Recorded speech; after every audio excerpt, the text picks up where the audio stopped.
तो अभी जो हम लोग पढ़ने वाले हैं वो है एम्पियर सर्किटल लॉ। ठीक है, तो जो टॉपिक है वो है सर एम्पियर सर्किटल लॉ। ठीक है, ये एक लॉ है।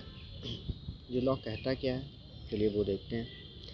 जैसे मान लीजिए क्लोज लूप है। ठीक है, जैसे क्लोज लूप है और यहाँ पे क्या है कि कोई वायर है। जैसे जैसे कोई वायर है यहाँ पे। ठीक है, ऐसे यहाँ पे एक वायर ले लिया, यहाँ पे एक वायर ले लिया, ऐसे। ठीक है, अंदर भी एक वायर ले लेते हैं ऐसे। ठीक है, तो ये I1, इसको I2, इसको I3, इसको क्रॉस कर देते हैं तो इसको I4। जैसे मैंने ये वायर ले लिया। ठीक है, अब क्या है कि इन सब वायर्स के कारण जो है ना, ये जो लूप मैंने बनाया है, इस लूप के अलोंग क्या होगा, मैग्नेटिक फील्ड होगा। ठीक है ना, जितने भी वायर्स हैं ये सब मैग्नेटिक फील्ड तो क्रिएट कर रहे होंगे। तो ये जो लूप जो मैंने बनाया है, इस लूप पे अगर हम चलें, इसको एक पाथ बना करके इसके ऊपर हम मूव करें तो हमें मैग्नेटिक फील्ड यहाँ पे फील होगा।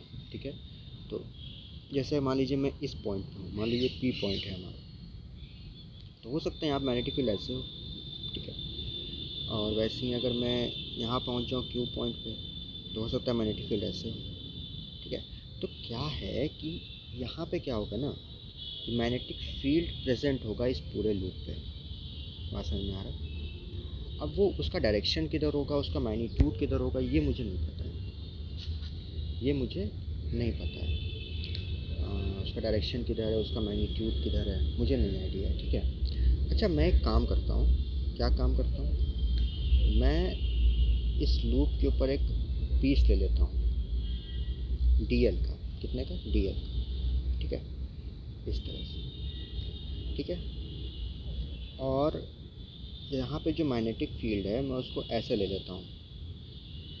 ठीक है, मान लेता हूँ कि इस प्रकार से यहाँ मैग्नेटिक फील्ड है, इस तरह से। ठीक है, ये DL वेक्टर है, ये P है। तो अगर आप ध्यान दें जरा, तो DL कुछ इस तरह से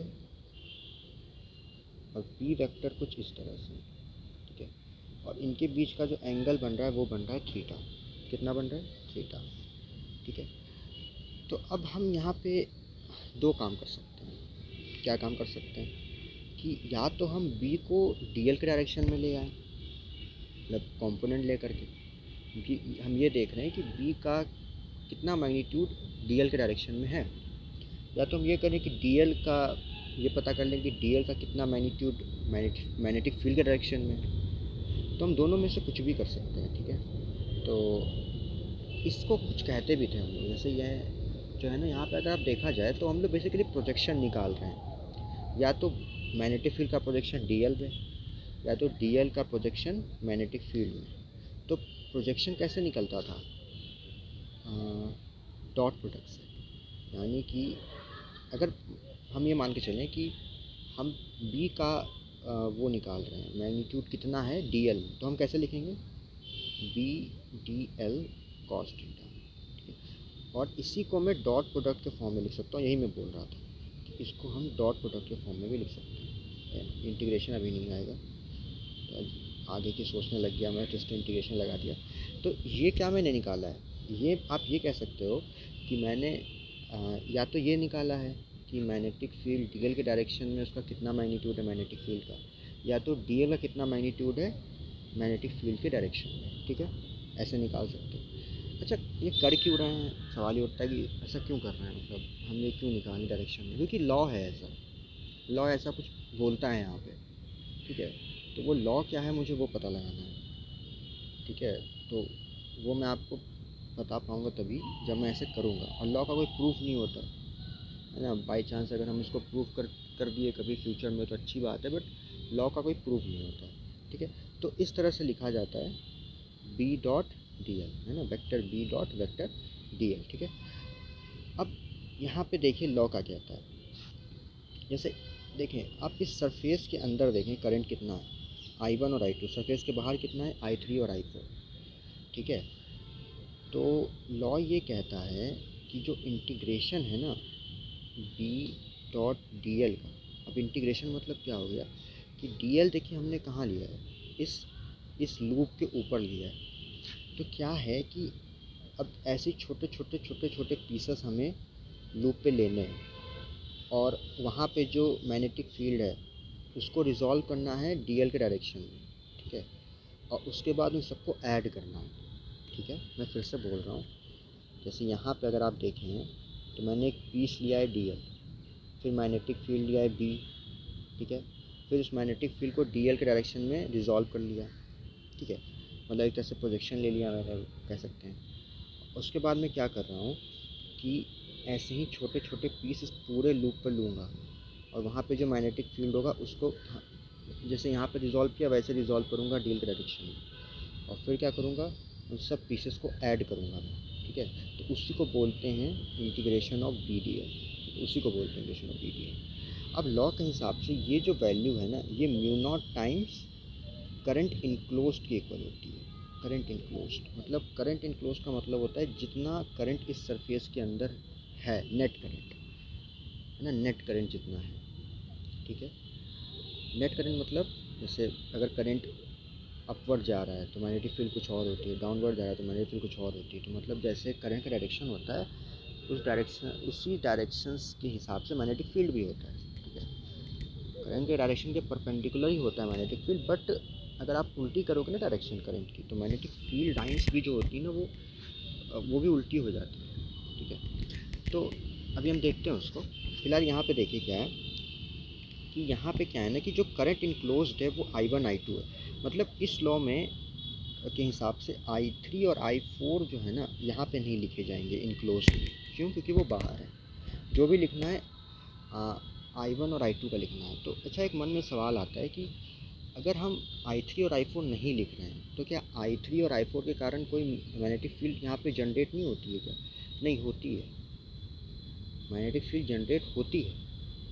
बट अगर आप उसको कैलकुलेट करोगे ना, इस क्वांटिटी को अगर आप कैलकुलेट करोगे ना, integration of B D L, तो ये क्या होता है कि ये इसी के इक्वल आएगा, mu naught times current enclose. इसका मतलब ये नहीं कि जो इनक्लोज्ड है वही हम ले रहे हैं, ऐसा नहीं है।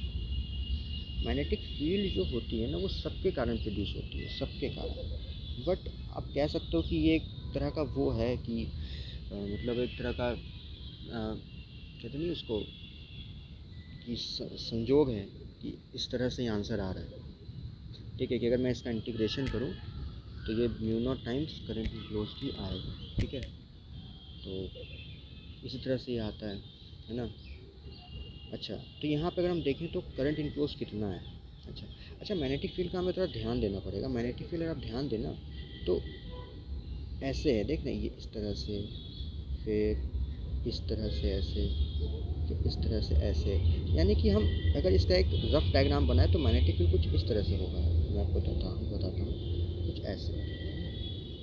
ये है एंटी क्लॉकवाइज, ठीक है, एंटी क्लॉकवाइज। तो अगर हम यहाँ पे देखें कि I1 जो करंट है और I2 जो करंट है, I1 करंट किधर जा रहा है, अंदर जा रहा है। I2 किधर जा रहा है, बाहर आ रहा है। तो हम ये देखते हैं कि कौन एंटी क्लॉकवाइज करंट प्रोड्यूस कर रहा है। अगर मैं I1 को देखूँ तो वो है ना मेरा, वो क्लॉकवाइज प्रोड्यूस कर रहा है, और I2 जो है मेरा एंटी क्लॉकवाइज प्रोड्यूस कर रहा है। तो इसका मतलब यहाँ पे बड़ा कौन होगा, I2 बड़ा होगा। क्यों?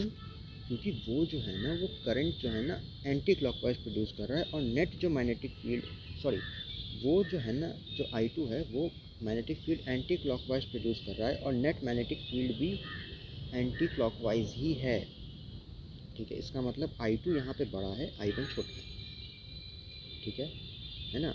ये अगर I1 बड़ा होता तो नेट मैग्नेटिक फील्ड क्लॉकवाइज हो जाती। तो यहाँ पे जो हम लिखेंगे वो कुछ इस तरह से लिखेंगे, integration of B D L mu naught I2 minus I1, ठीक है। कुछ इस तरह से लिखेंगे, ठीक, कुछ इस तरह से हम इसको लिख देंगे यहाँ पे। तो ये जो है हमारा लॉ था, जिसे हम कहते हैं सर एम्पियर सर्किटल लॉ, ठीक है। तो अगर इसको मैं एक लाइन में लिखना चाहूँ तो जैसे मैं ये लूप ले लूँ, ठीक है, इसके अंदर करंट ले लूँ कुछ इस प्रकार से, कुछ इस प्रकार से, ठीक है। I1 I2, मैं मानता हूँ कि चलिए मैग्नेटिक फील्ड इस पर इस प्रकार से है, ऐसे, ठीक है, ऐसे ले लेते हैं कुछ इस तरह से, ठीक है। तो मैं यहाँ पे लिख सकता हूँ integration B dot D L is equal to mu naught times I1 minus I2, ठीक है। तो करंट इनक्लोज मेरा I1 और I2 था, तो मैंने इसको यहाँ लिख दिया। अब जो बाहर जो करंट, अगर मान लीजिए कोई करंट बाहर रहता है यहाँ पे, ऐसे यहाँ पे करंट है I3, ठीक है, ये I3, एक मिनट, यहाँ पे करंट है I3, जैसे ये भी यहाँ पे है, बट क्या है ना कि इसका इसको हम लिखेंगे नहीं इक्वेशन में, इससे कारण मैग्नेटिक फील्ड है, बट आप अगर ओवरऑल अगर आप निकालोगे ना integration of B D L, ठीक है, देखिए यहाँ पे मैग्नेटिक फील्ड ही निकाल रहे हैं हम, मैग्नेटिक फील्ड का इंटीग्रेशन निकाल रहे हैं डी एल के साथ, मतलब लाइन इंटीग्रल ऑफ वो कर रहे हैं मैग्नेटिक फील्ड, इसे कहते हैं लाइन इंटीग्रल, है ना, डी एल है, तो line integral of magnetic field निकाल रहे हैं। तो हम मैग्नेटिक फील्ड नहीं निकाल रहे, ये तो कहोगे, कहेंगे सर आपकी मतलब तीसरा वायर आ गया फिर भी मैग्नेटिक फील्ड में फ़र्क क्यों नहीं आया? नहीं, फ़र्क आया है, बट इस इंटीग्रेशन में फ़र्क नहीं आया। उसके आने से डेफिनेटली मैग्नेटिक फील्ड में फ़र्क आया है, नो डाउट, है ना। पहले जो बी था आप कुछ और बी लिखेंगे आप, बट यहाँ पे बात ये है ना कि इस इंटीग्रेशन में कोई फ़र्क नहीं है, ओवरऑल जो इंटीग्रेट कर रहा हूँ ना मैं, इसमें कोई फ़र्क नहीं आया, ठीक है ना। हम यहाँ से बी नहीं निकाल रहे, हम integration of B D L निकाल रहे हैं, ये अलग क्वांटिटी है बी से, तो इस इंटीग्रेशन में कोई फ़र्क नहीं पड़ता। अगर आप बाहर कोई वायर आप ले आओगे, डाल दोगे, है ना, खाली अंदर वाला अगर आप डालोगे तो फ़र्क पड़ता है, ठीक है। तो इस तरह से ये होता है, ओके। चलिए फिर इसका यूज़ करते हैं हम, है ना। और अच्छा, एक चीज़ हमने पहले पढ़ रखी है, ठीक है ना, मैंने अपनी कोचिंग के क्लास में वो चीज़ पढ़ा रखी है। क्या पढ़ा रखी है? जैसे ये एक इन्फाइनाइटली लॉन्ग जो है ना वायर है, ठीक है, इसके कारण जो मैग्नेटिक फील्ड प्रोड्यूस होती है ना यहाँ से डी दूरी पर, ठीक है, इन्फाइनाइटली लॉन्ग है, मैंने फाइनाइटली वाले का भी निकलवाया है, बट यहाँ पे मैं इन्फाइनाइटली ले रहा हूँ, ठीक है। तो इसकी जो वैल्यू होती है वो कितनी होती है? B is equal to mu naught upon 4 pi 2I/d, ये इसका फॉर्मूला होता है एक्चुअल, ठीक है, ये होता है। तो मैं क्या करने वाला हूँ, इसको यहाँ से 2 कैंसिल कर सकते हैं चाहे तो, 2 कैंसिल कर दें यहाँ से, मैं इस फॉर्मूले को इससे निकालने वाला हूँ, इस जो भी हमने लॉ पढ़ा है ना इससे निकालने वाला हूँ, ठीक है। तो आइए इसको निकालते हैं इससे, ठीक है। तो मैं ले लेता हूँ फिर से अपना इन्फाइनाइटली लॉन्ग वायर, ठीक है, और यहाँ पे एक पॉइंट ले लेता हूँ P, जिसकी यहाँ से दूरी है D, ठीक है। अब हम कैसे निकालें, मतलब, है ना, यहाँ पे हम कैसे निकालें अपना मैग्नेटिक फील्ड, मुझे मैग्नेटिक फील्ड निकालना है। अच्छा, मैग्नेटिक फील्ड निकालना है तो मुझे कुछ चीज़ों पे ध्यान देना होगा, ठीक है। अब जैसे ये जो लॉ है ना, लॉ ये मैग्नेटिक फील्ड नहीं देता है, अगर आप ध्यान दें तो मैग्नेटिक फील्ड नहीं देता है, ये मैग्नेटिक फील्ड का लाइन इंटीग्रल देता है ना। जब हम एलिमेंट काटते थे डीएल उस क्लोज लूप से, फिर उसको इंटीग्रेट करते थे बी के साथ, तो हमें ये एक इंटीग्रल देता है, हमें ये मैग्नेटिक फील्ड नहीं देता है, ठीक है। तो हमें मैग्नेटिक फील्ड वहाँ से बाहर निकालना पड़ेगा उस इंटीग्रेशन से, अगर हमें मैग्नेटिक फील्ड चाहिए तो, ठीक है ना। तो हमें क्या है कि उस इंटीग्रेशन से उस बी को बाहर निकालना पड़ेगा। अच्छा, तो अगर मुझे बी को उस इंटीग्रेशन से बाहर निकालना है तो इसका मतलब ये हो गया ना कि मुझे जो है बी को कांस्टेंट बनाना पड़ेगा, मतलब मैं ये चाहूँगा कि बी मेरा कांस्टेंट रहे। अगर मेरा बी कांस्टेंट रहेगा तो मैं उसको इंटीग्रेशन से बाहर कर सकता हूँ आराम से, अगर कांस्टेंट नहीं रहेगा तो इंटीग्रेशन से बाहर नहीं कर सकता, है ना। तो कांस्टेंट कैसे बनाए बी को?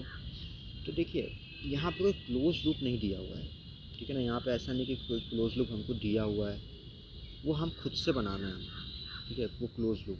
तो हम क्लोज लूप ऐसा लेंगे ना कि उस क्लोज लूप के सारे पॉइंट्स पे बी जो होगा कांस्टेंट होगा, है ना।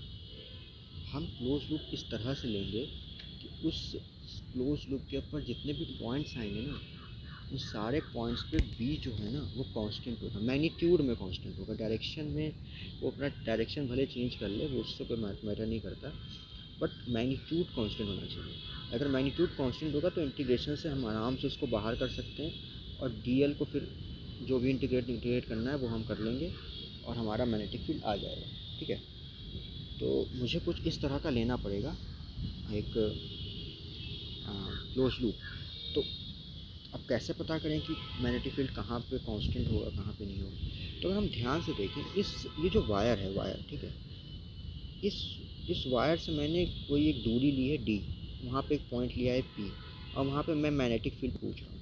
अच्छा, मैं यही मैग्नेटिक फील्ड अगर इधर वाल पूछ लेता, जैसे इस वाले, यहाँ से भी दूरी पॉइंट पी रहे, मतलब ये पॉइंट क्यों है, क्यों है पॉइंट, मैं यहाँ पूछ लेता, ये भी दूरी डी है, तो क्या मैग्नेटिक फील्ड अलग होती क्या? नहीं, इन्फाइनाइटली लॉन्ग वायर है ना, इन्फाइनाइटली लॉन्ग है, तो और डी दूरी पे ही निकाल रहे हैं, तो इन देखिए इन्फाइनाइटली लॉन्ग है तो ऊपर नीचे करने में कोई फ़र्क नहीं पड़ता है। चलिए मैं ऊपर नीचे नहीं करता हूँ, है ना, मैं एक काम करता हूँ, मैं इसको इसी के लाइन में ले लेता हूँ, ठीक है, ज़्यादा अच्छा रहेगा समझने के लिए। मैं यहीं पे लेता हूँ, जैसे यहाँ पे डी, मैं यहाँ पूछूँ, यहाँ पे एक पॉइंट लेता हूँ, क्यों? तो क्या मैग्नेटिक फील्ड अलग हो जाएगी क्या? नहीं, क्यों अलग होगी? मैग्नेटिक फील्ड तो वही रहेगी, क्योंकि इन्फाइनाइटली लॉन्ग है ना, क्या फ़र्क पड़ता है उससे? अच्छा, इन्फिनिटली लॉन्ग चीज़ नहीं भी है, फिर भी अगर आप ध्यान दें तो इधर भी टी दूरी, इधर भी टी दूरी, है ना, क्या फ़र्क पड़ता है? सेम ही तो है, उससे फ़र्क नहीं पड़ता है। ठीक है, तो हम क्या कर सकते हैं, ऐसे करके एक क्या कर सकता हूँ मैं, इस वायर के चारों तरफ एक सर्किल बना सकता हूँ। आप बस उसको इमेजिन करो आप लोग, वो सर्किल जो है ना, वो सर्किल किस, इस ये जो वायर है ना, वायर, ये वायर जो है, जैसे यहाँ पे देखिए ये वायर है, यहाँ ये पॉइंट को सेंटर मान करके इसके चारों तरफ मैं सर्किल बनाना चाहता हूँ। ये वायर देखिए सेंटर से पास हो रहा है, इसको सेंटर मान करके मैं इस वायर के चारों तरफ एक सर्किल बनाना चाहता हूँ, और मैं कह रहा हूँ थोड़ा ऑब्ज़र्व करें उसको, उस सर्किल को। वो सर्किल के सारे पॉइंट्स जो है ना, इस वायर से डी दूरी पे ही होंगे, और उसमें और इन पी पॉइंट और क्यू पॉइंट में कोई डिफरेंस नहीं होगा, कोई डिफरेंस नहीं होगा, सब जगह मैग्नेटिक फील्ड सेम होगा। सब जगह मैग्नेटिक फील्ड क्या होना है, सेम होना है, कोई डिफरेंस नहीं होगा। तो इसका मतलब है कि मैं यहाँ पे किस तरह से बना सकता हूँ लूप, क्लोज लूप किस तरह से बना सकता हूँ, क्लोज लूप में ऐसे बना सकता हूँ, इस तरह से, एक मिनट, इस तरह से, ठीक है। अब इस पूरे लूप पे मैग्नेटिक फील्ड क्या रहेगा, कांस्टेंट। अब ये हमारे लिए बहुत अच्छी बात है ना, ये हमारे लिए बहुत अच्छी बात है, ये कांस्टेंट रहता है। अच्छा, ये जो लूप है ना, ये मतलब स्क्रीन के अंदर गया है, मतलब ठीक है ना, ऐसा नहीं कि ये स्क्रीन के ऊपर आपको ऐसे इलिप्स की तरह नहीं लेना है आपको, ये गोल लूप है, गोल सा है, मतलब ये और ये अंदर जा रहा है, ठीक है, अंदर। तो उसको समझाने के लिए थोड़ा मैंने ऐसे बनाया है, ठीक है, 3D फिगर है। अच्छा, अब ये काम मैं ये करता हूँ ना कि यहाँ पे एक लेंथ काट लेता हूँ डी एल, कितने की, डी एल। अगर आप इस ध्यान दें तो इस डीएल की डायरेक्शन ऐसे होगी, अंदर होगी, मैं इसको ऐसे नहीं बनाता हूँ, मैं इसको अंदर बना देता हूँ, अंदर, ठीक है, एक मिनट, ये डीएल का जो डायरेक्शन होगा वो अंदर होगा इसमें। और अगर आप देखें, अगर मैं करंट ऐसे आए दौड़ा रहा हूँ यहाँ पे, तो मैग्नेटिक फील्ड भी जो होगा ना वो भी अंदर ही होगा, किधर होगा, वो भी अंदर होगा। तो अगर मैं थोड़ा सा इस फिगर को ऊपर से देखूँ, इधर से ऊपर से अगर मैं देखूँ, तो ये मेरा पीस होगा डीएल, और इसका डायरेक्शन होगा कुछ इस तरह से, ठीक है, ऐसे।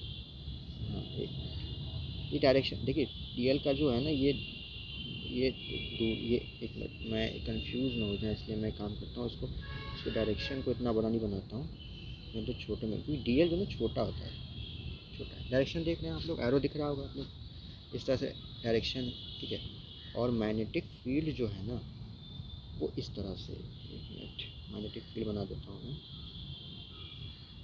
तो एक मिनट, ऐसे, ठीक है, ये मैग्नेटिक फील्ड इसी तरह से होगी। तो अगर आप यहाँ पे ध्यान दें तो इन दोनों के बीच में जो एंगल बन रहा है वो कितना बन रहा है, 0 डिग्री। कितना बन रहा है, 0 डिग्री। अच्छा कहेंगे सर आप डीएल का डायरेक्शन उल्टा ले सकते हैं, हाँ ले लो, कोई दिक्कत नहीं है। देखिए डीएल का डायरेक्शन क्या है ना, फिक्स नहीं है यहाँ पे, वो हम चाहे अंदर की तरफ लें चाहे बाहर की तरफ लें। वो तो मैंने अंदर की तरफ ले लिया ताकि मैं उसको मैग्नेटिक फील्ड डायरेक्शन में कर दूँ तो एंगल 0 डिग्री हो जाएगा। उल्टा लेके भी कर सकते हैं, कोई प्रॉब्लम नहीं, एंगल 180 डिग्री होगा, cos 180 -1 होता है। बस आंसर में क्या होगा ना, एक माइनस एक्स्ट्रा आ जाएगा। हालांकि उससे फ़र्क नहीं पड़ता, अगर आप मैग्नेटिक फील्ड निकाल रहे हो तो अगर आंसर माइनस में आ रहा है तो मॉड लेकर के पॉजिटिव बना लो, है ना। मैग्नीट्यूड ही तो आपसे पूछा जाता है, डायरेक्शन तो कोई नहीं भी निकाल सकता है, उसका तो डायरेक्शन निकालने के तो काफ़ी तरीके होते हैं। तो डायरेक्शन तो कोई भी निकाल सकता है, डायरेक्शन निकालने में कोई दिक्कत थोड़ी ना होता है, ठीक है। अगर आपको उल्टा ले लोगे अगर आप डी तो कुछ नहीं होगा, बस क्या होगा ना कि एंगल हो जाएगा 0 से 180। इस केस में अगर आप लेते तो ऐसा होता कि 0 से 180 हो जाता, और होता ये कि आंसर आ जाता नेगेटिव में, पर आता वही, जितना पॉजिटिव में आएगा वही नेगेटिव में आ जाएगा, तो मैग्नीट्यूड तो आपको मिल ही जाएगा, ठीक है। डायरेक्शन तो आप निकाल ही लेते हो, तो एक अब मैग्नेटिक फील्ड ठहरा वेक्टर क्वांटिटी, तो मैग्नीट्यूड तो मिल ही गया, डायरेक्शन ही मिल ही गया, तो बचा ही गया ना, सब तो आ ही गया। अच्छा देखिए मुझे यहाँ पे क्या निकालना है, अच्छा देखिए ये वायर यहाँ से कुछ ऐसे आ रहा है ना, करंट इसके अंदर से ऐसे ऊपर की तरफ आ रहा है, मैं थोड़ा ऊपर से डायग्राम इसको बनाया हूँ, ये वायर स्क्रीन के ऊपर जा रहा है, ठीक है, ओके। तो देखिए मेरे पास जो था लॉ, मैं उसको यूज़ करता हूँ, integration D dot D L is equal to mu naught current enclose, कितना है करंट इनक्लोज, ओके। ये मेरा लॉ था। तो अब मैं एक काम करता हूँ, उसमें वैल्यूज रखता हूँ, ठीक है। मैं बी को बी ही रख देता हूँ, अभी डी एल को डी एल ही रख देता हूँ, म्यू नॉट को म्यू नॉट। अब करंट इनक्लोज कितना है, आई, करंट मेरा इनक्लोज कितना है, आई। अच्छा ओके। अब मैं क्या करता हूँ, मैं इन दोनों का जो डॉट प्रोडक्ट है उसको सॉल्व करता हूँ, तो कितना आ जाएगा ये, B D L cos 0 degree, क्योंकि एंगल कितना है मेरे पास, 0 है, ठीक है, तो एंगल 0 डिग्री ऐसे लिख दिया मैंने। अब मैंने जैसे बताया कि यहाँ पे जो बी है ना वो कांस्टेंट है, हमने ऐसा जानबूझ करके हमने ऐसा जो है ना लूप लिया है कि जहाँ पे मेरा बी क्या हो, कांस्टेंट हो।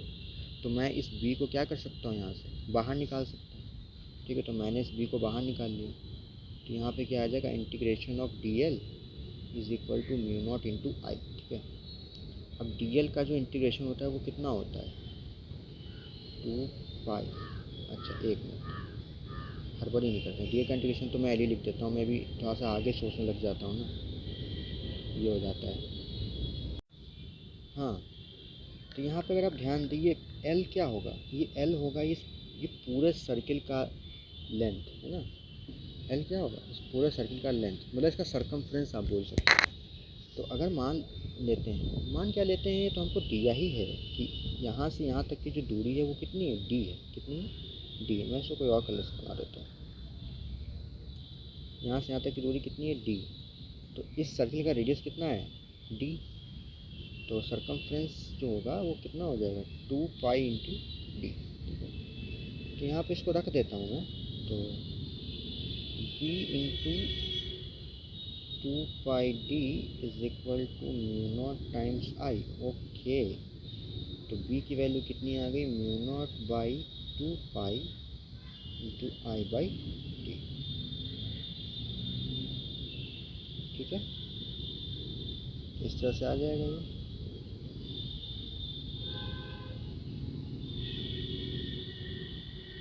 इस तरह से आ जाएगा फॉर्मूला, ठीक है।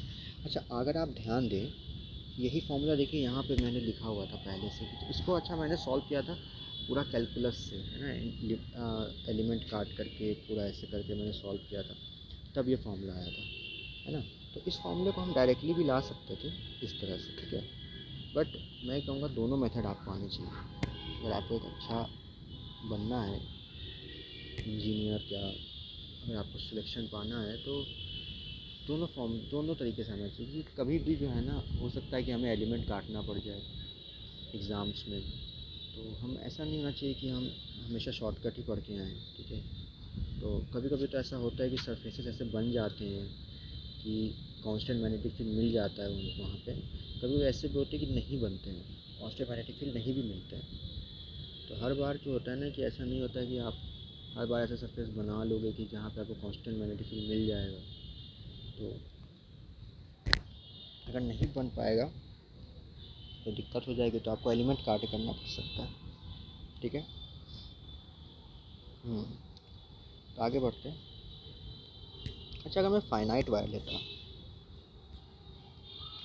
इसमें फाइनाइट वायर ले रहा हूँ, करंट आई बह रहा है, ठीक है, फाइनाइट वायर है, और मैं यहाँ पे अगर पूछता हूँ मैग्नेटिक फील्ड, ठीक है, और जैसे यहाँ से क्या है ना कि ये जो एंगल है ये मान लीजिए θ1 है और ये एंगल है θ2। यहाँ पे मैंने लिखाया है मैग्नेटिक फील्ड का formula μ0/4πI/d sin θ1 plus sin θ2। ये हमारा फॉर्मूला है, ठीक है। तो हम इसको करते हैं इससे अपने लॉ जो हमने लॉ पढ़ा है, ठीक है ना, उससे करते हैं। जब देखते हैं उससे आता है क्या, आइए देखते हैं।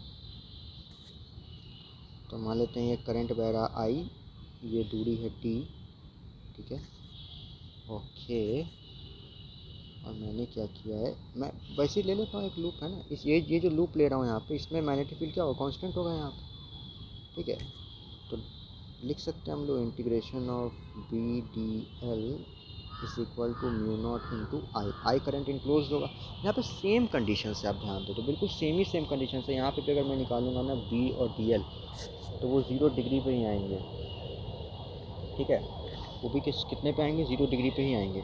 तो मैं डायरेक्टली लिख सकता हूँ b into 2πd is equal to μ0 × I. तो b की वैल्यू कितनी आ गई, μ0/2π इंटू I/d। अच्छा, क्या ये पिछले फॉर्मूले से मैच कर रहा है क्या, नहीं। तो ये यहाँ पे फेल हो गया हमारा लॉ, यहाँ पे तो आंसर नहीं आया अगर वायर फाइनाइट। अच्छा, यहाँ पे अगर कोई गलती की है सर, तो नहीं, कोई गलती भी नहीं हुई है, यहाँ पे कोई गलती हमने नहीं की है, ठीक है ना। ये बिल्कुल सही मेथड है, आपने बिल्कुल उस वो गोल तरीके से आपने क्या लिया है सर, वो लूप लिया है, ठीक है। और उस पूरे लूप पे क्या होगा, मैग्नेटिक फील्ड आपका जो ना कांस्टेंट होगा। तो आपने उसको इंटीग्रेशन से फिर बाहर किया, सब कुछ किया, ठीक है, आपने कोई गलती नहीं की है। तो फिर ये आंसर क्यों नहीं सही आया है, इसका एक कारण है, मैं बताता हूँ क्या कारण है। इसका कारण ये है ना, जब फाइनाइट जो लूप होता है, जो सॉरी फाइनाइट जो वायर होता है ना, वो नाम का तो फाइनाइट है, ठीक है। जैसे ये हम कह रहे हैं एक वायर है, ठीक है, ये फाइनाइट है, ठीक है, ये फाइनाइट है, कोई दिक्कत नहीं, फाइनाइट है। बट ये बताइए, क्या करंट फ्लो कर सकता है ऐसे वायर में, सर्किट तो यहाँ ओपन है, तो करंट कैसे फ्लो करेगा, है ना। सर्किट तो ओपन है, बट करंट कैसे फ्लो करेगा यहाँ पे, है ना। तो करंट तो फ्लो कर नहीं सकता। तो करंट कैसे फ्लो करता है, अगर जब सर्किट कंप्लीट होता है, तो मैं सर्किट कंप्लीट कर दे रहा हूँ, अब करंट फ्लो करेगा, है ना। इस वायर का अपना कुछ रेजिस्टेंस होगा, मैं उसको बना नहीं रहा हूँ, ठीक है। तो अगर मैं ऐसे बनाऊँगा तब तो करंट फ्लो करेगा, अब करंट फ्लो करेगा। बात यहाँ पे ये है ना कि फाइनाइट वायर जो हम लोग लेते थे ना, उसमें होता ये है कि हम केवल उस फाइनाइट वायर पे फोकस करते थे। जब हम कैलकुलस से उसकी जो है ना मैग्नेटिक फील्ड निकालते थे, तो हम उस केवल उस फाइनाइट वायर पे ही फोकस करते थे। केवल इंटीग्रेशन जब भी करते थे तो θ1 से θ2 ऐसे -θ2 से θ1 लेते थे, है ना, ऐसे। तो हम जो है ना इस तरह से करते थे। जब हम ये लॉ लगा रहे हैं ना, तो दिक्कत ये हो रही है कि ये लॉ केवल उस फाइनाइट वायर पे फोकस नहीं किया हुआ है। इसने क्या किया है कि ये जो ऊपर जो वायर जा रहा है ना, फिर जो वो इधर से, देखिए ऐसे मैं बताता हूँ, जैसे ये वायर गया ऐसे, ये इधर घूमा, फिर इधर नीचे बैटरी से कनेक्टेड है, फिर इधर, फिर ऐसे। इसने इन सब के कारण जो मैग्नेटिक फील्ड आ रही है पूरा कैलकुलेट करके रख दी है ना। इसने केवल इस फाइनाइट वायर का नहीं निकाला है, इसने क्या किया है ना, ये पूरे के पूरे जो बन रहा है ना, ये बैटरी के साथ जो पूरा कनेक्शन है इस तरह से पूरा, इसने इन सब के कारण जो है ना क्या किया है, मैग्नेटिक फील्ड जो है ना आपको निकाल करके रख दी है, समझ में आ रहा है, इन सब के कारण। ठीक है ना। मतलब ये इसका फोकस इतने पार्ट पर नहीं है, यहाँ से यहाँ तक इतने पार्ट पे नहीं है। ये जो लॉ जो हमने लगाया है इसका फोकस इस पूरे पार्ट पर है, इस पूरे पार्ट पर है इसका फोकस, केवल इतने पार्ट पर नहीं है, ठीक है। तो पूरे के पूरे लूप पे इसका फोकस, पूरा जो बैटरी लगा हुआ है, पूरा सर्किट है कह सकते हैं, पूरा सर्किट के ऊपर इसका फोकस है कि पूरे सर्किट के कारण कितना मैग्नेटिक फील्ड प्रोड्यूस है वो बता रहा है ये, ठीक है ना। अच्छा ऐसा क्यों हो रहा है, ये पूरा क्यों बता रहा है, मैंने पहले ही बताया जब मैं लॉ पढ़ा रहा था कि ऐसा नहीं होता है कि जो लूप के अंदर होता है वायर, केवल उसी के कारण मैग्नेटिक फील्ड वहाँ पे लिखी जाती है। जो जैसे जब मैं यहाँ पढ़ा रहा था तो जब मैंने ये लगाया था इंटीग्रेशन B.dl, तो मैंने वह बताया था कि यहाँ पे जो B लिखा जाता है वो अगर बाहर कोई वायर प्रेजेंट है तो उसके कारण जो मैग्नेटिक फील्ड प्रोड्यूस हो रहा है वो भी कितना कंट्रीब्यूट कर रहा है नेट मैग्नेटिक फील्ड में, वो भी यहाँ मेंशन रहता है। जैसे अंदर वायर है तो उसने क्लॉकवाइज में B1 प्रोड्यूस किया, एक बाहर वायर है उसने एंटी क्लॉकवाइज में B2 प्रोड्यूस किया, तो हम जो यहाँ पे B लिखेंगे वो B1 माइनस B2 ही लिखेंगे। क्या लिखेंगे, B1 माइनस B2 ही। वो B हट नहीं जाता, जो वायर बाहर रहता है वो हटता नहीं है उसका B। बस ये होता है कि ये इंटीग्रेट जब करते हैं ना तो ये इंटीग्रेशन जो है ना वो खाली म्यू नॉट टाइम्स जो वायर जो अंदर है, जो अंदर है जो इनक्लोज्ड है उनके इक्वल होता है, उनमें जो करंट बह रहा होता है उनके इक्वल होता है, ठीक है। पर ऐसा नहीं है कि जो बाहर जो वायर प्रेजेंट है वो जो मैग्नेटिक फील्ड पे जो असर डाल रहे हैं उसको ये हटाता है, उसको हटाता नहीं है। ये केवल ये इंटीग्रेशन निकाल के देता है। ये इंटीग्रेशन एक ऐसा वो है, मतलब जब आप इसको इंटीग्रेट करोगे तो ये आपको केवल जो रिज़ल्ट देगा ना वो mu naught times current inclusive उठा के दे देगा, ठीक है। बट होता यहाँ पे ये है ना कि जो मैग्नेटिक फील्ड है वो बाहर जो वायर प्रोड्यूस हो रहा है उसके कारण कितना हो रहा है उस पर भी डिपेंड करता है, ठीक है। तो यहाँ पे क्या है ना कि हम यहाँ पे जो इस लॉ था इसने जो मैग्नेटिक फील्ड जो हमें जो दिया है ना, इस लॉ से जो निकला है वो केवल इस ये जो फाइनाइट वायर था ना उसके कारण नहीं था, ये पूरे के पूरे कारण था, ठीक है। अच्छा यहाँ पे सर क्यों नहीं ऐसा असर किया, जैसे यहाँ पे हम पढ़ रहे थे तो यहाँ पे देखिए क्यों नहीं असर किया, मैं आपको दिखाता हूँ। जब हम इन्फानाइट वाला पढ़ रहे थे, इन्फानाइट में क्या था ना कि नीचे से ये वायर पूरा इन्फानाइट था, ऊपर से भी इन्फानाइट था, ठीक है।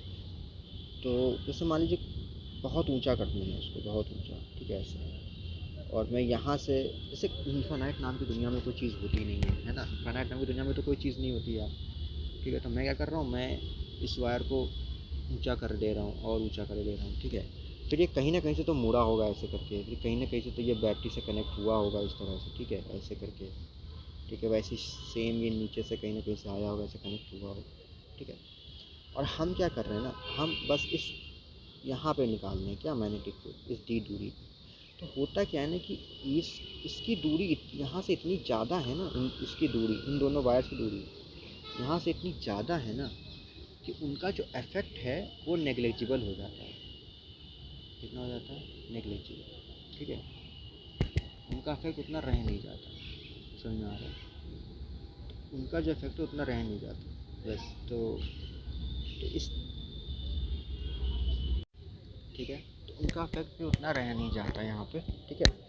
अच्छा ये इन्फानाइट कैसे प्रोड्यूस किया जाता है वायर, मैं बता देता हूँ। इन्फानाइट नामक कुछ चीज़ होता नहीं है, ये करते क्या है ना कि जैसे ये वायर की लेंथ है, मान लीजिए, मैं इसे पूरा बना देता हूँ, मान लीजिए लेंथ L है, और यहाँ पे मैं निकाल रहा हूँ मैग्नेटिक फील्ड D दूरी पे। अगर ये जो D है वो बहुत छोटा है L से, तो क्या होता है ना कि ये जो वायर है ये इन्फानाइटली लॉन्ग वायर की तरह बिहेव करता है।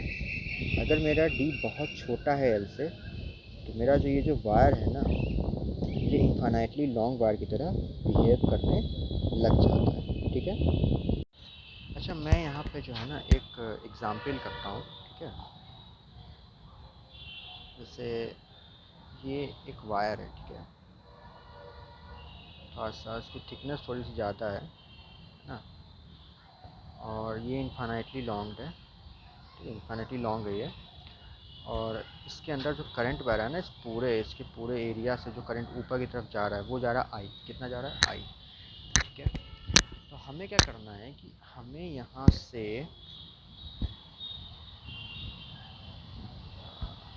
डी दूरी पर एक पॉइंट पी है, वहाँ पे क्या निकालना है, मैग्नेटिक फील्ड निकालना है। क्या निकालना है, मैग्नेटिक फील्ड निकालना है। ठीक है, यहाँ से हमें क्या करना है, डी दूरी पर मैग्नेटिक फील्ड निकालना है। तो पता करना है कि ये मैग्नेटिक फील्ड कितना होगा। ठीक है, तो यहाँ पे भी जो देखिए, इसको करने का एक तरीका ये है कि हम कैलकुलस से करें। ठीक है, हम यहाँ पे क्या करें, एक स्ट्रिप काट लें जिसमें करंट बह रहा होगा डी आई।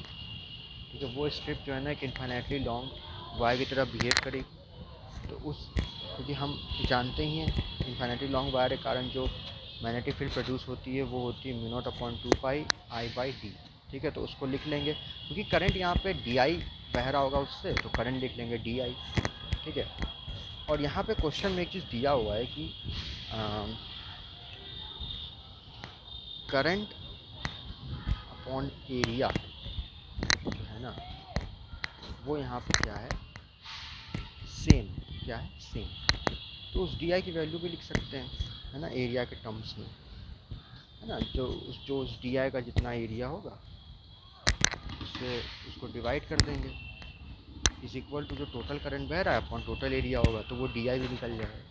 ठीक है, वहाँ से तो उसको इक्वेशन में रख करके फिर उसको इंटीग्रेट करके हम वहाँ से भी काम कर सकते हैं, इस तरह से भी कर सकते हैं। बट क्या है ना कि वो एक मेथड तो है, नो डाउट वो एक मेथड है, बट एक और मेथड है जो हम जो लॉ पढ़े हैं ना, उस लॉ को भी यूज़ करके हम इस सवाल को कर सकते हैं।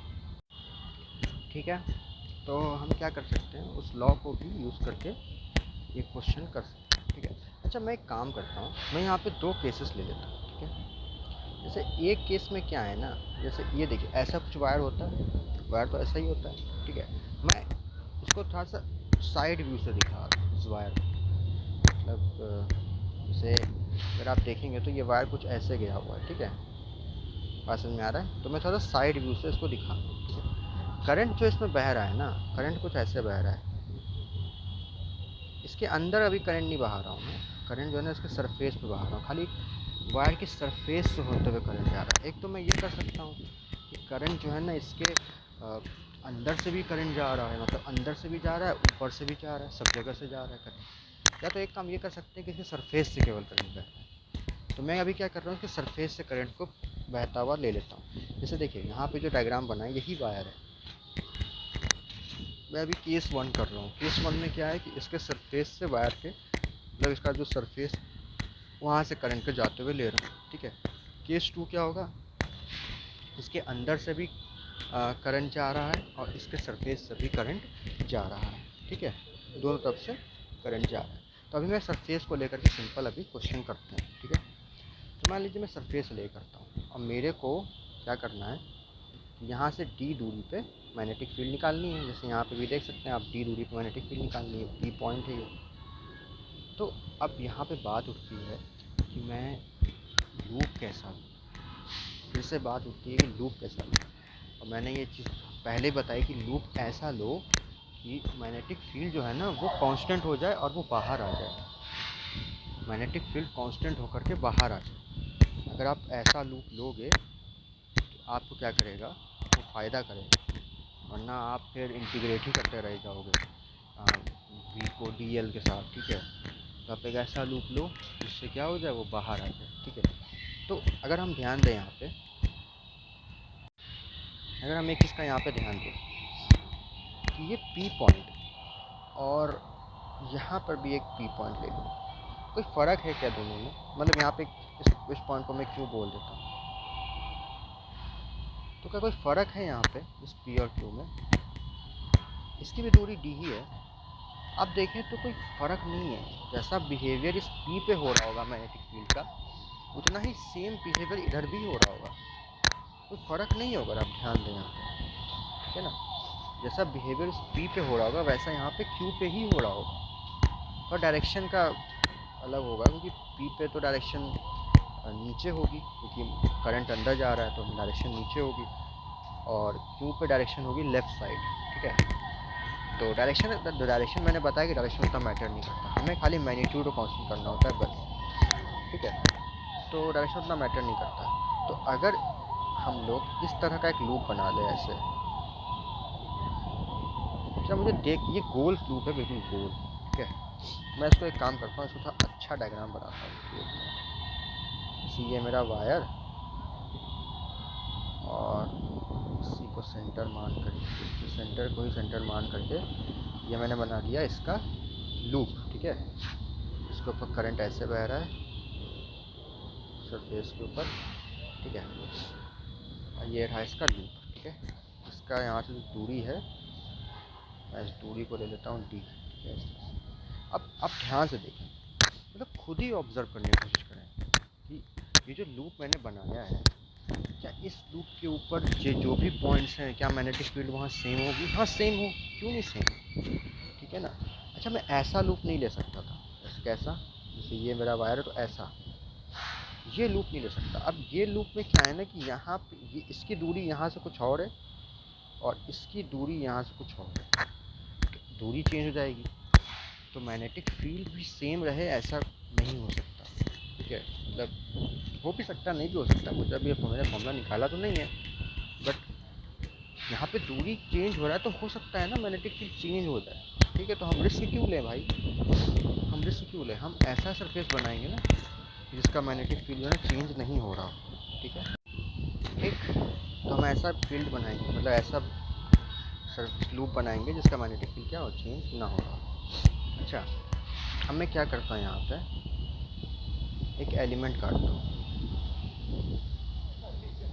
ऐसे डी एल, ठीक है। आप चाहो तो ऊपर डायरेक्शन में काट लो डी एल, कोई फ़र्क नहीं पड़ता है, ठीक है।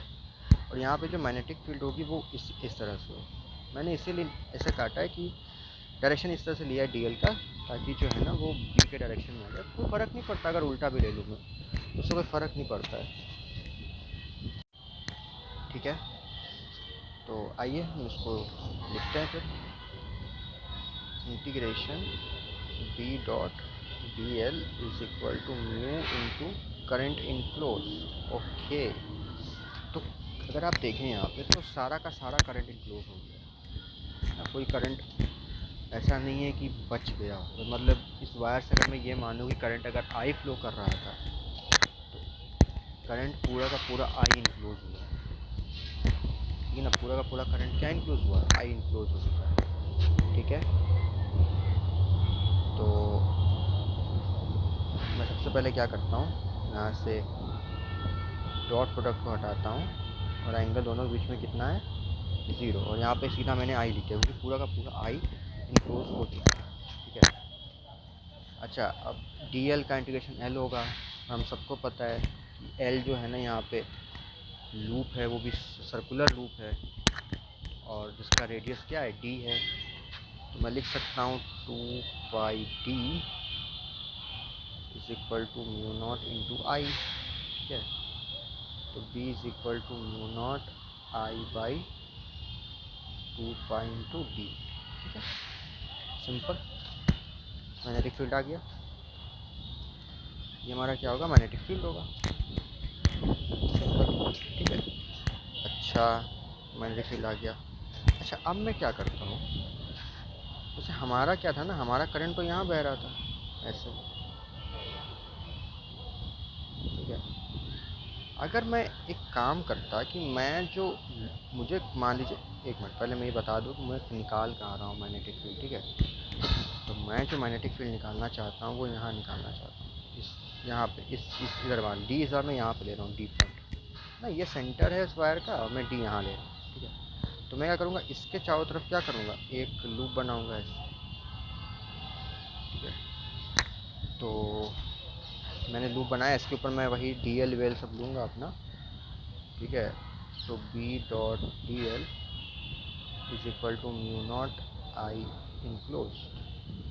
नहीं सर, अंदर भी क्या ऐसा ही लूप बनेगा, हाँ देख लो, ये जो लूप है अगर आप देखो, ये इस लूप के ऊपर जितने भी पॉइंट्स हैं ना, मतलब आप कोई भी 2 पॉइंट्स ले लो इस लूप के ऊपर कहीं पे भी, ठीक है ना। ये जो ग्रीन कलर का लूप जो अंदर बनाया है ना, इसके ऊपर आप कहीं भी जो है ना 2 पॉइंट्स ले लो इसके ऊपर कहीं भी, ठीक है।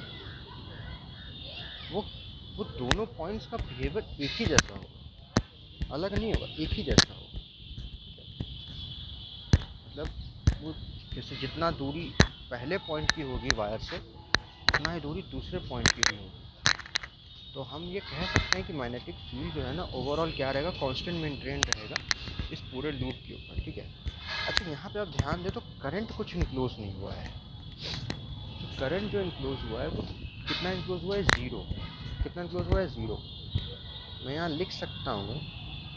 अच्छा, बी तो यहाँ पे कांस्टेंट है, मैंने बता ही दिया, ठीक है। और डीएल कंडीशन में एल ले लेता हूँ। तो यहाँ पे जो करंट इंक्लोज हुआ है ज़ीरो हुआ है, ठीक है। और यहाँ पे एल तो ज़ीरो नहीं, क्योंकि लूप का तो मुझे दिख रहा है कि लूप मेरा 2 पाई डी है इसका सरकमफ्रेंस, यानी कि यहाँ पे जो ज़ीरो है वो बी है। तभी इक्वेशन क्या हो रही है, ज़ीरो। यहाँ पे जो ज़ीरो है वो मैग्नेटिक फील्ड यहाँ पे कितनी हो रही है, ज़ीरो हो रही है, ठीक है।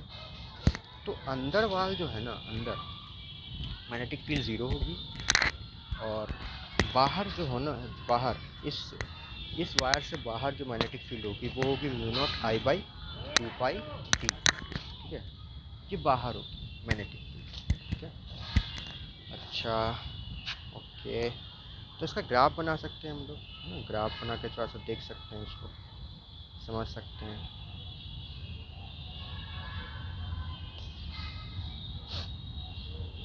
ग्राफ जो बनाएंगे हम मैग्नेटिक फील्ड और डी का बनाएंगे, ठीक है। ये डी हम अंदर से बाहर वेरी कर रहे हैं, ठीक है। तो हम एक काम करते हैं, इस वायर का जो रेडियस है ना उसको आर लेते हैं, मतलब यहाँ से यहाँ तक की जो दूरी है ये पूरी पूरी मैंने आर ले ली है, ठीक है।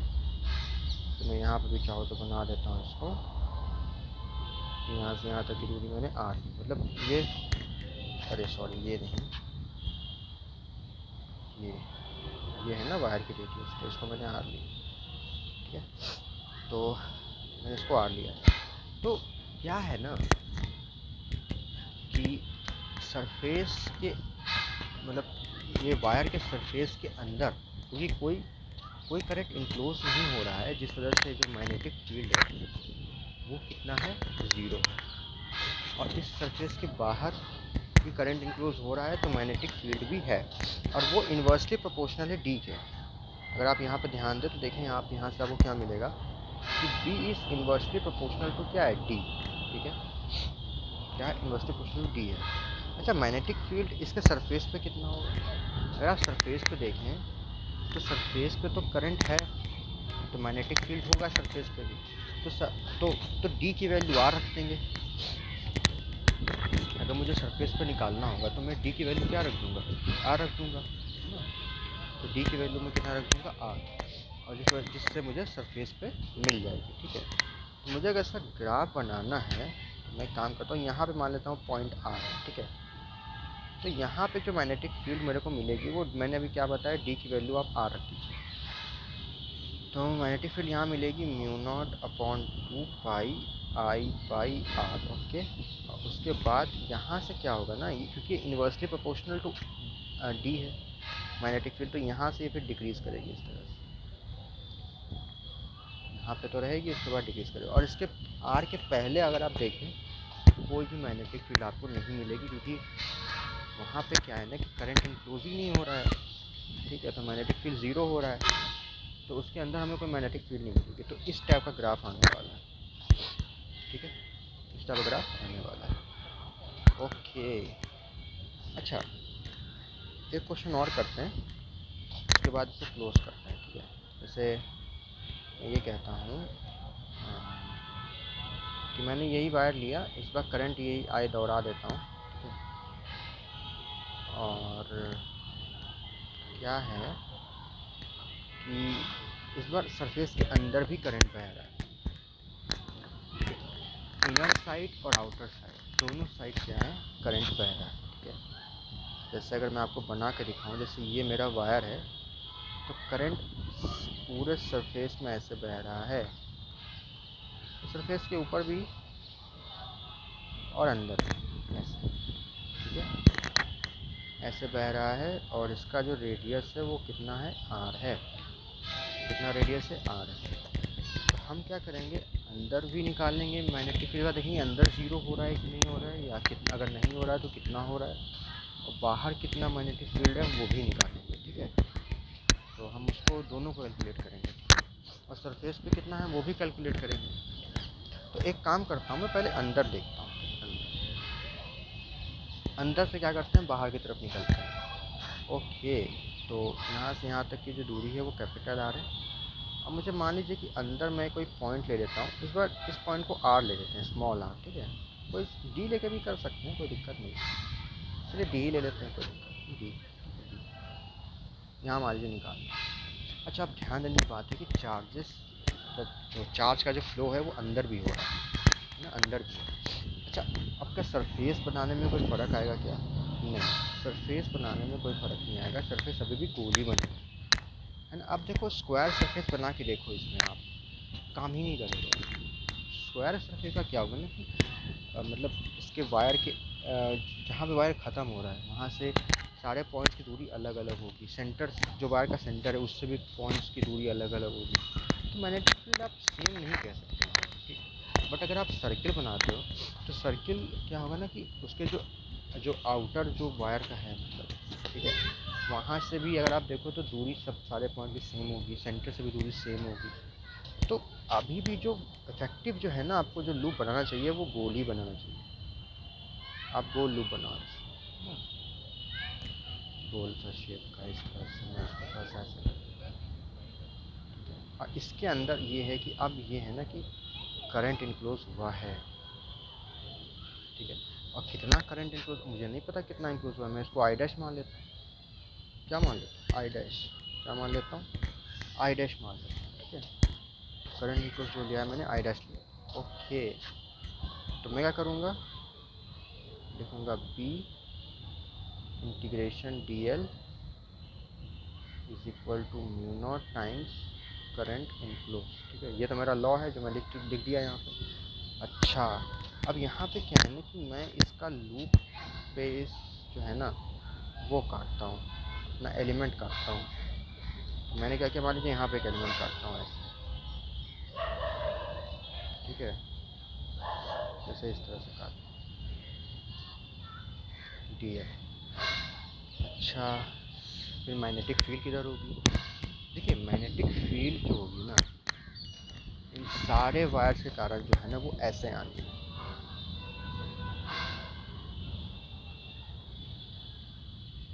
ऐसे आनी है। तो ऐसे क्यों आनी है? अगर आप ध्यान दें तो पहली बात तो यहाँ पे ये है कि मैग्नेटिक फील्ड इन सारे पॉइंट्स पे मतलब कांस्टेंट रहने वाली है।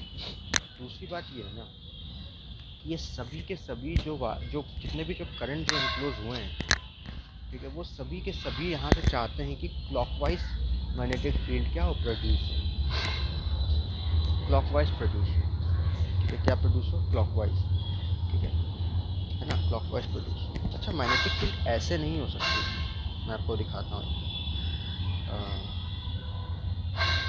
क्वेश्चन जो मन में आते हैं मैं बता रहा हूँ यहाँ पे। ऐसे नहीं होता, अगर ऐसे होती तो यहाँ से भी ऐसे होता, यहाँ से भी ऐसे होता और यहाँ से भी ऐसे होता। तो बताइए कुछ सर्किल बन पा रहा है क्या? बताइए कुछ सर्किल क्या बन रहा है, ये देख रहे हैं ये, ठीक है। ये जो जितना भी जो इनक्लोज हुआ है ना, जितना भी करंट इनक्लोज हुआ है वो उसका जो ओवरऑल जो मैग्नेटिक फील्ड आएगा वो भी तो सर्किल ही आएगा, कि मैग्नेटिक फील्ड तो सर्कुलर लूप में एग्जिस्ट करता है। तो आएगा तो ओवरऑल सर्किल ही। अगर जैसे मैं यहाँ पे एक टेढ़ा ले लिया, जैसे ये मैंने कहा ये नहीं टेढ़ा है भाई, टेढ़ा क्यों नहीं आएगा, लो टेढ़ा ले लूँगा मैं कहा ठीक है आप ले लो टेढ़ा। बट आप देखो तो आप बना नहीं पाओगे, आप कैसे बनाओगे? इधर वाल तो जा ही नहीं सकता, ये इधर से तो एनर्जी इधर आ रहा है, मतलब ये ऐसे जाएगा, फिर ऐसे जाएगा, फिर ऐसे जाएगा, फिर ऐसे। देखिए कुछ बन नहीं रहा है, आप बना ही नहीं पाओ। आपको बनाना सर्किल है, क्योंकि मैग्नेटिक फील्ड सर्किल ही होता है, गोल गोल होता है। आप बना नहीं पाओगे अगर आप मैग्नेटिक फील्ड ऐसे ले लोगे ना, इस तरह से। तो यहाँ पे भी आपने ऐसे ले लिया, यहाँ पे भी आपने ऐसे ले लिया, यहाँ पे तो देखो अब आप बना पाओगे, देखो ये बना पा रहे हो कि नहीं बना पा रहे हो? यहाँ पे नहीं बन सकता, आप देख रहे हो यहाँ पे, ये देखो ये इधर इधर से ऐसे ये बाहर ही निकल गया, फिर आप देख रहे हो ये एकदम ये बाहर आ गया। आप कोशिश करो इसको, आप नहीं बना पाओगे। बट यहाँ पे देखो आप बना सकते हो, यहाँ से निकला है, ये देखो इसी डायरेक्शन में मैंने निकाला है, इसको इस डायरेक्शन में निकाला। मैं यहाँ पे देखिए कर ही नहीं पा रहा हूँ ये देखिए इसको अलग ऐसे डायरेक्शन में निकाला, ये देखिए इधर इधर इधर ये आ ही नहीं सकता, इधर से इधर कैसे आएगा, ठीक है ऐसे। तो इधर ऐसे बनाऊँ, इधर ऐसे बनाऊँ, ठीक है। ट्राई कर रहा हूँ कि जितना हो सके पॉसिबल वे में आपको समझा दूँ, बट ये बन नहीं सकता। ये गोल, ये जो एरोज़ है ना, ये हर पॉइंट पे अगर इस तरह से रहेगा ना तो ये एरोज़ कभी गोल लाइंस तो नहीं बना पाएंगे। लेकिन आप ट्राई करके चाहो तो देख सकते हो गोल लाइंस बनेंगी नहीं। ठीक है, तो सबसे अच्छा तरीका होता है ये, अगर आपको लूप पे अगर आपको पता लगाना है, कभी कभी हो सकता है कि जेई में ऐसा क्वेश्चन आ जाए कि अब लूप के ऊपर कैसा डायरेक्शन आ रहा है यही समझ में नहीं आ रहा, तो आपको इतना ध्यान रखो कि मैग्नेटिक फील्ड तो प्रोड्यूस होती है गोल, तो आप उसके ऊपर टेंजेंस बनाना स्टार्ट कर दो। उस लूप के ऊपर टेंजेंस बनाओ और देखो कि कौन सा जो टेंजेंट है ना, कॉम्बिनेशन ऑफ टेंजेंट्स जो है ना एक गोल मतलब मैग्नेटिक फील्ड दे रहा है। अगर मैं इस तरह का बनाऊंगा ना, देखो ये गोल देगा मुझे। ठीक है, इसके अगला वाला ऐसे होगा कुछ, है ना, इसका अगला वाला कुछ ऐसे होगा, फिर ऐसे होगा। तो ये अगर मैं सबको जोड़ूंगा ना सारे पॉइंट तो गोल बन जाएगा। ठीक है, तो ये गोल बन जाएगा। ठीक, अच्छा अब कहीं से करंट कितना इंक्लूज हुआ है, ठीक है, अब निकाल तो लिए। अच्छा देखो यहाँ पे क्या है ना, अगर आप यहाँ पर ध्यान दोगे तो जो थीटा है वो अब 0 डिग्री है। ठीक है, तो यहाँ पर मैं लिख सकता हूँ डी डी एल कॉस 0, बाद में जुकाम है थोड़ा सा मुझे, है ना, तो आवाज़ थोड़ी सी बैठी हुई लग सकती है। ठीक है, इज इक्वल टू क्या होगा, mu naught times I dash. ठीक है, अच्छा यहाँ पे क्या है ना, एक चीज़ मैं आपको बता दूँ कि यहाँ पे क्या है कि जो करंट डेंसिटी होता है ना वो चेंज नहीं हो रहा है। मतलब करंट डेंसिटी यहाँ पे चेंज नहीं हो रहा है, यानी कि करंट बाय एरिया यहाँ पे चेंज नहीं हो रहा है इस वायर में। ठीक है, करंट बाय एरिया। ओके, इसका मतलब क्या हुआ, जैसे ये पूरा, जैसे ये मान लीजिए पूरा वायर था, ये पूरा करंट इसके अंदर भरा हुआ था। ठीक है ना, इसके अंदर करंट कितना बह रहा था आई, इसका रेडियस कितना था आर। ठीक है, तो टोटल करंट था आई अपॉन एरिया कितना था पाई आर स्क्वायर। ये जो रेशियो है ना ये चेंज नहीं होगा। अगर मैं इसमें से कोई छोटा पीस काट के निकाल लूँ और वो छोटा पीस बड़ा पीस जैसा भी पीस हो काट के निकाल दो, और उसका वो जो पीस है उस पीस से जितना करंट फ्लो कर रहा है और उसका जितना एरिया है मैं उसको अगर निकालूँ तो वो भी जितना आएगा ना वो इसी के इक्वल होगा। मतलब ये क्वांटिटी कांस्टेंट है, करंट बाय एरिया, जितना एरिया में जितना करंट बह रहा है इनका रेशियो कांस्टेंट है।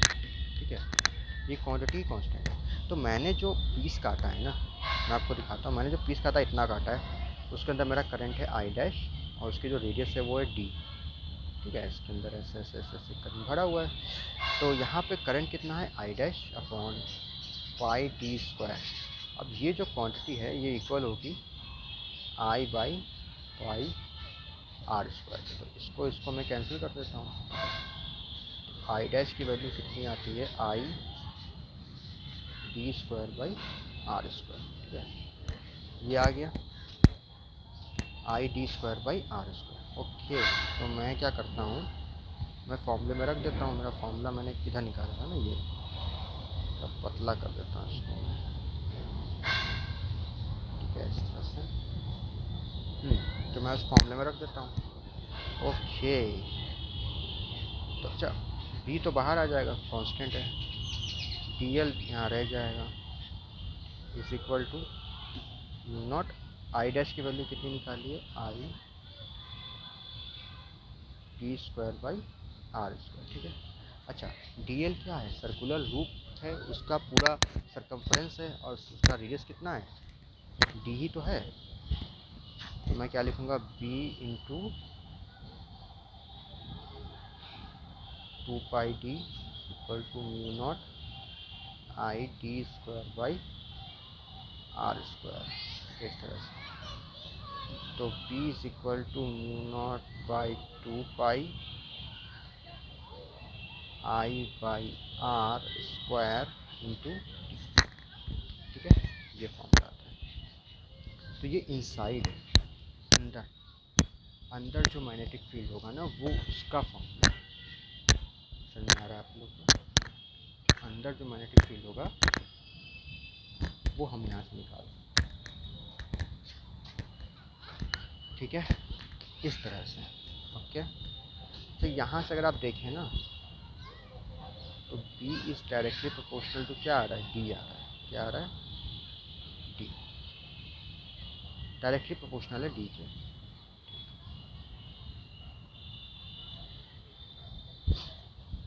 ओके, अब हम क्या करते हैं, थोड़ा बाहर की तरफ आते हैं। अच्छा, बाहर क्या हो रहा है सर, बाहर तो दिखाइए ना। बाहर अब यही डी बाहर ले लेते हैं यहाँ। तो पहले हम देखते हैं यहाँ पे ये पूरा का पूरा अंदर ऐसे भरा हुआ है, ठीक है। और यहाँ से मैं बाहर की तरफ एक पॉइंट बी लेता हूँ, ये डी ले लेता हूँ, ठीक है। अब कैसा लूप बनेगा, वैसा ही लूप बनेगा सर, गोल है ना, गोल ही बनेगा, कोई फ़र्क नहीं पड़ेगा। अभी गोल बनाइए आप, और आप कोई लूप बना नहीं सकते यार, ठीक है। ये लूप ऐसा है ना गोल, कि सारे पॉइंट का बिहेवियर एक ही जैसा है, और कोई लूप आप बना ही नहीं सकते हैं आप, ठीक है। ये गोल लूप, ठीक है। ओके, अच्छा यहाँ से करंट कितना जा रहा है, करंट तो आई जा रहा है, कितना जा रहा है करंट, आई, ठीक है। आई करंट फ्लो कर रहा है, ओके। तो हम, अच्छा मैग्नेटिक फील्ड कैसे होगा, बिल्कुल ऐसे ही होगा जैसे ये पहले था, इसके ऊपर पूरा टेंजेंट टेंजेंट, वैसे ही मतलब इसी लूप के ऊपर टेंजेंट टेंजेंट। टेढ़ा नहीं होगा, टेढ़ा नहीं हो सकता, ठीक है ना। क्योंकि टेढ़ा अगर आप बनाओगे ना, तो आप करके देख लो, अगर मतलब आपको अगर ऐसा टेढ़ा करके बनाना है तो आप बना लो ऐसे, ठीक है। ऐसे, फिर इधर से ऐसे, ये सर्किल बन नहीं पाएगा। अगर आपको जो अगर आपको मैग्नेटिक फील्ड सर्किल की तरह चाहिए, आपको जो है ना इसको जो है मतलब सीधा रखना पड़ेगा, मतलब इस तरह से, ऐसे ऐसे, ठीक है। अब इस ऐसे करके सारे पॉइंट्स के अगर आप डायरेक्शन लोगे, और उन सारे डायरेक्शंस को अगर आप मिलाओगे, तो वो सर्किल बन जाता है, ठीक है। मेन मोटिव होता है कि हमारा जो मैग्नेटिक फील्ड है वो सर्किल की तरह आना चाहिए, तो इसी तरह सर्किल की तरह आएगा, वैसे नहीं आएगा, ठीक है। ओके, तो आइए करते हैं इसको।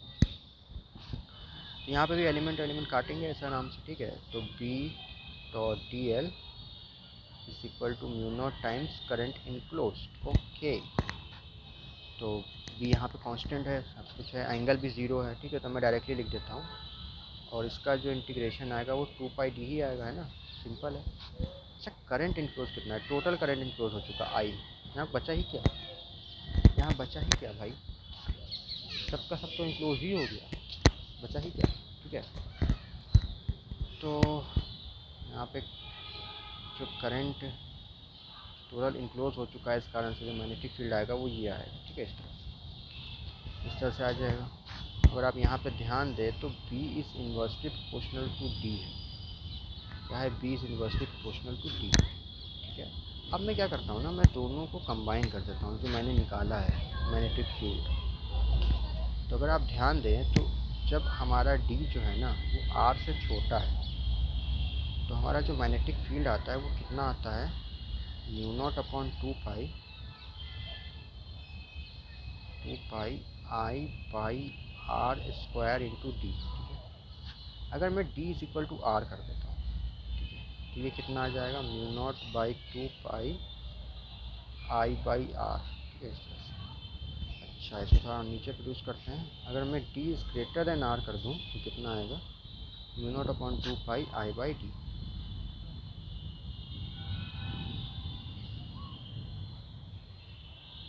ठीक है, इस तरह से। अगर आप इस सेकेंड इक्वेशन में भी अगर डी को आर के इक्वल रखेंगे ना, जो थर्ड इक्वेशन, अगर आप डी को आर के इक्वल रखेंगे तो आपको वही मिल जाएगा, D is equal to R वाला फॉर्मूला ही आ जाएगा। मतलब सरफेस के ऊपर अगर आपको मैग्नेटिक फील्ड चाहिए कि सरफेस के ऊपर कितना मैग्नेटिक फील्ड है, तो आप ऊपर और नीचे में से किसी भी फॉर्मूले में डी को आर रख सकते हैं, कोई प्रॉब्लम नहीं है, वो सेम ही चीज़ देगा आपको, ठीक है। सरफेस का अगर आपको निकालना है तो चाहे अंदर वाला जो फॉर्मूला था उसमें D is equal to R रखते हैं, चाहे बाहर वाला जो फॉर्मूला था उसमें D is equal to R रखते हैं, कोई फ़र्क नहीं पड़ता। अच्छा, ऐसा ग्राफ बना सकते हैं हम। तो पहले हो क्या रहा है, पहले अगर आप देखें तो मैग्नेटिक फील्ड जो है ना लीनियरली इंक्रीज़ कर रहा है ना, बीस डायरेक्टली प्रोपोर्शनल टू डी था, तो लीनियरली इंक्रीज़ कर रहा है, ठीक है। फिर मैक्सिमम हो रहा है आर के ऊपर, तो उसके बाद डिक्रीज़ कर रहा है, और डिक्रीज़ कैसे कर रहा है, inversely proportional to R, inversely proportional to D के, है ना। तो उसको कैसा ग्राफ बनेगा इसका, सिंपल हम ग्राफ बना सकते हैं, ये क्या बन गया, तो ग्राफ बना सकते हैं हम इसका। पहले क्या है ना कि ये डायरेक्टली प्रोपोर्शनल डी के इंक्रीज़ कर रहा है, तो यहाँ पे मैक्सिमम हो जाता है ये। तो पहले मैं इसको ज़रा बना देता हूँ पूरा, ठीक है। तो उसके बाद देखिए इन्वर्सली जो है ना प्रोपोर्शनल हो गया है डी के, तो डिक्रीज कर रहा है ये। ठीक है, यहाँ पे बी है, यहाँ पे डी है। अच्छा, जो मैक्सिमम जो मैग्नेटिक फील्ड है उसको लिख देता हूँ। ये है आपका μ0/2 पाई I/R, और ये पॉइंट है आपका R, जहाँ पे मैक्सिमम हो रहा है। ठीक है, तो आप जो है ना इस तरह से क्या कर सकते हैं, लिख सकते हैं। ठीक है, ठीक, तो इस तरह से क्या आ जाएगा, हमारा ग्राफ आ जाएगा मैग्नेटिक फील्ड का, उस वायर के लिए जिस वायर के अंदर भी करंट बह रहा है, बाहर भी करंट बह रहा है। ठीक है, तो इस तरह से हम लिख सकते हैं। ठीक है, तो आज के लेक्चर के लिए इतना ही रखते हैं। ठीक है, ओके, बाय।